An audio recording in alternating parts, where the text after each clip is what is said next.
ब्रह्मचारिणी बेटी। माथुर परिवार की बेटी शेफाली शादी नहीं करना चाहती थी और इस वजह से मिस्टर और मिसेस माथुर काफी परेशान रहते थे।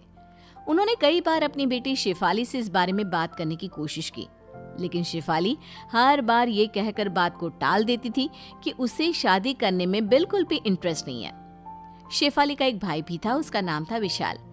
शेफाली की उम्र लगभग 30 साल की हो चुकी थी और विशाल उससे छोटा। एक दिन मिस्टर माथुर कहते हैं, शेफाली बेटा, अगर तुम शादी नहीं करोगी तो आने वाले वक्त में विशाल की शादी में भी बहुत प्रॉब्लम आएगी। आखिर क्या वजह है, तुम शादी क्यों नहीं करना चाहती हो?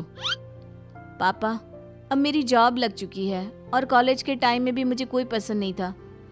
पता नहीं क्यों मुझे किसी लड़की के साथ रहने और उससे शादी करने में बिल्कुल इंटरेस्ट नहीं है। लेकिन बेटा, इस तरह अकेले जिंदगी तो नहीं कटती। तुम्हें अपने बारे में कुछ सोचना चाहिए। नहीं मम्मी, मैं अपनी जिंदगी में बहुत खुश हूँ। ये शादी, बच्चे, किसी के साथ जिंदगी भर रहना, ये सब मुझे अच्छा नहीं लगता। लेकिन बेटा, विशाल की भी शादी की उम्र हो चुकी है, हमें उसके बारे में भी तो सोचना पड़ेगा ना। हाँ, तो विशाल की शादी करने में क्या प्रॉब्लम है पापा? मुझे शादी नहीं करनी है, ये मेरा डिसीजन है। विशाल शादी कर सकता है। कुछ दिनों के बाद मिस्टर और मिसेस माथुर विशाल की शादी वर्षा नाम की एक लड़की के साथ कर देते हैं और वर्षा माथुर परिवार के साथ रहने लगती है। एक दिन वर्षा और विशाल जब अपने कमरे में बातें कर रहे थे। जानती हो वर्षा, मैं तुमसे बहुत प्यार करता हूँ। I love you.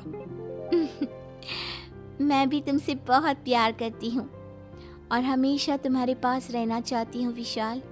चलो, इसी बात पर अब जल्दी से मेरे पास आ जाओ। तभी अचानक से शेफाली वहां पर आ जाती है। क्या हो रहा है? हाँ, तुम लोगों को शर्म नहीं आती? दिन दहाड़े रोमांस करने में लगे हुए हो। मम्मी पापा भी घर पर ही है। लेकिन शेफाली दीदी, हम तो अपने कमरे में हैं, किसी के सामने थोड़ी ना कुछ कर रहे हैं। बेशर्मी की भी हद होती है। आजकल की लड़कियों को तो बस लड़कों से चिपकने का बहाना चाहिए। मुझे देखो, आज तक किसी लड़के को छुआ तक नहीं है। मैं हाथ तक नहीं मिलाती किसी लड़के से। पूरी ब्रह्मचारी हूँ। लेकिन दीदी, मेरी और वर्षा की शादी हुई है, वो मेरी पत्नी है, और अगर वो मेरे पास आती है तो इसमें कुछ गलत नहीं है। अच्छा ठीक है ठीक है, मुझे ज्यादा लेक्चर मत दो। तुम्हें बाहर मम्मी बुला रही थी, यही कहने आई थी। विशाल और वर्षा शेफाली के साथ कमरे से बाहर आते हैं। विशाल बेटा, बहुत दिन हो गए हम पूरी फैमिली के साथ कहीं आउटिंग पर नहीं गए। हाँ विशाल बेटा, और इसलिए तुम्हारे पापा कह रहे थे कि सब लोग साथ में मूवी देखने चलते हैं। बहुत अच्छा प्लान है मम्मी। मैं भी वर्षा से यही कह रहा था कि कहीं घूमने जाने का प्रोग्राम बनाते हैं। ठीक है मम्मी जी, हम लोग टिकट बुक करवा लेते हैं आज शाम की ही, और सब साथ में चलते हैं। शाम को सब लोग मूवी देखने के लिए थिएटर पहुंचते हैं।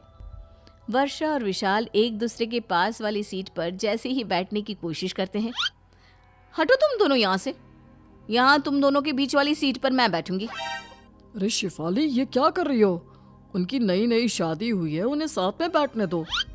हाँ बेटा, वो दोनों मियाँ बीवी है, तुम उनके बीच में बैठकर क्या करोगी? अरे मम्मी, थोड़ी देर इनका दूर रहना जरूरी है, बैठने दीजिए ना मुझे। और जिद करके शेफाली वर्षा और विशाल के बीच में बैठ जाती है। ये बात वर्षा और विशाल दोनों को ही अच्छी नहीं लगती। कुछ दिनों के बाद, वर्षा जरा इधर आओ मेरे पास, तुमसे कुछ जरूरी बात करनी थी। बताइए दीदी, क्या हुआ? कुछ काम था क्या आपको? देखो वर्षा, मैं चाहती हूँ कि कुछ दिन तुम मेरे साथ मेरे कमरे में सोया करो।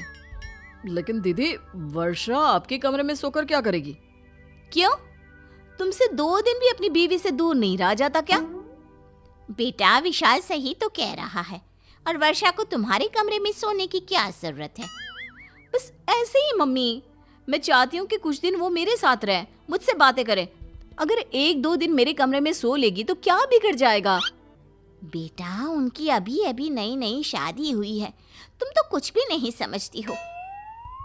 अरे मम्मी, शादी होने का मतलब ये थोड़ी ना है कि दिन रात एक दूसरे के साथ रहो, एक दूसरे से चिपक कर रहो। अब हो गई ना शादी। मुझे देखो, 30 साल से ऊपर की हो गई हूँ, लेकिन अभी तक ऐसी कोई फीलिंग मेरे दिल में नहीं आती। माथुर परिवार शेफाली की इन हरकतों से परेशान हो जाता है और फिर वर्षा और विशाल मिलकर एक प्लान बनाते हैं। शेफाली दीदी, मेरे ऑफिस का एक कलीग है, उसने अभी अभी ज्वाइन किया है। कुछ दिन वो हमारे ही घर आकर रहने वाला है। अरे ऐसे कैसे कोई अनजान लड़का हमारे घर में आकर रहेगा? अरे बेटा, किसी की मदद करने में क्या बुराई है। अच्छा ठीक है, लेकिन उससे कहना कि घर की औरतों से थोड़ा दूर ही रहे, ज्यादा बात करने की और चिपकने की जरूरत नहीं है। और कुछ दिनों के बाद अमन नाम का एक लड़का जो शेफाली की उम्र का था मिस्टर माथुर के घर पर रहने आता है। एक दिन सुबह के वक्त।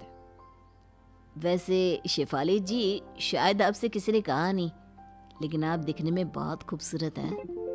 देखो, तुम अपने काम से काम रखो, मुझे इस तरह की झूठी तारीफ बिल्कुल पसंद नहीं है। लेकिन मन ही मन शेफाली को अमन का अपनी तारीफ करना बहुत अच्छा लगता है। और फिर अगले दिन, शेफाली जी, आप ऑफिस जा रही हैं?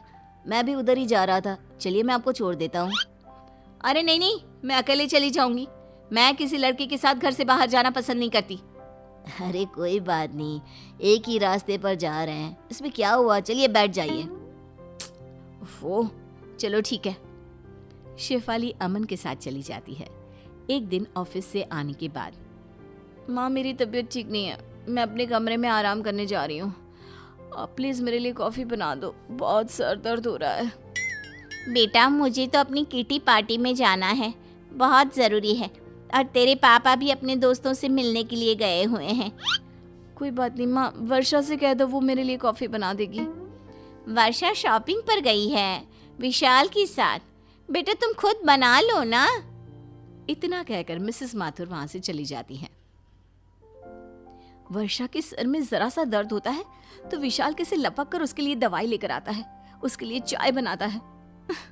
यहाँ मेरे लिए कोई भी नहीं है। तभी वहां पर अमन आता है। किसने कहा आपके लिए कोई नहीं है?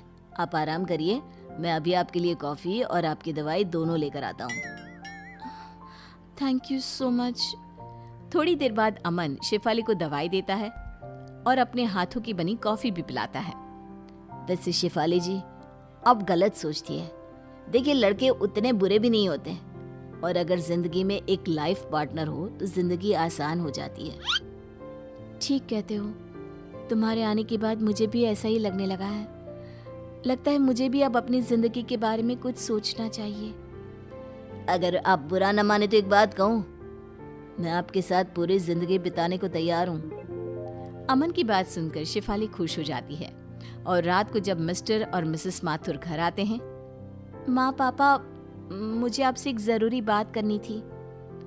शेफाली दीदी, हम सब जानते हैं आपको क्या बात करनी है। आप अमन के साथ शादी करना चाहती हैं ना? अरे लेकिन आप लोगों को ये बात कैसे पता? क्योंकि ये हमारा ही प्लान था। और मैं तो अमन को पहले से ही जानती हूँ। क्या ये सब आपने जानबूझकर किया? तो क्या करते बेटा, जिंदगी भर अपनी बेटी को ब्रह्मचारिणी बेटी तो नहीं रहने देते ना। देखो बेटा, शादी करना और खुश रहना कोई बुरी बात नहीं है।